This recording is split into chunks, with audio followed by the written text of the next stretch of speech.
Já, ég var til lukku með nýja starfið. Þetta nú ekki í fyrsta sinn sem að þú stýrir kvennalandsliðinu eða nokkuð? Nei, ég stýri þeim, hef stýrt þeim áður og þannig að maður bara að koma aftur og það bara flott.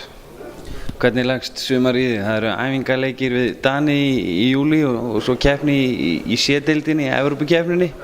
Hvernig metur þessi verkefni núna? Hefur náð að kynna þér eitthvað? Ég aðeins fór yfir þessi lið sem í C-deildinni og ég tel möguleikann okkar bara mjög góða þar. Við þurfum bara að undirbúa vel undir þessi leiki en ég held að við eigum að geta unnið þessa deild. Ég held að það sé markmiðið hjá okkur bara. Hvernig hefur þér gengið síðustu ára að fylgjast með framvindunni í kvennakörfunni og telurðu að hafa verið tekið skref fram á við síðustu ár?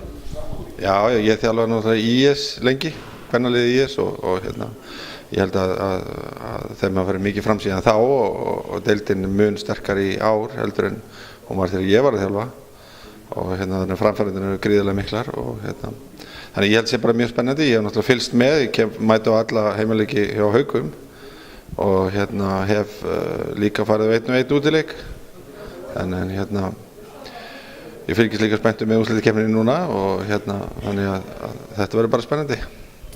Með landslið við Íslendingar við eigum einn atvinnumann og maður gerir grein fyrir því að í þessum landsliðsverkefnum að þá hvílir mikið á hennar herðum. Hvað með ungviði? Erum við að fara að sjá einhver nýja andlit í kvennalandsliðinu í sumar? Já, það eru náttúrulega stelpur sem eru farin að banka þarna dyrnar og við erum að tala eins og Keflavík í Söru sem gríðarlega góður leikmaður. En mér skilst nú að hún sé að spila á sama tíma og við erum að spila þarna úti sem að mér finnst dálítið skrítið en í Evrópukeppni 18 ára kvenna, þannig að það þarf bara að skoða það en ég held að hún sé fyrir löngu búin að banka á þessa dyr og sé bara frábær leikmaður. Ívar, hvaða væntingar er okkur heimilt að gera til liðsins?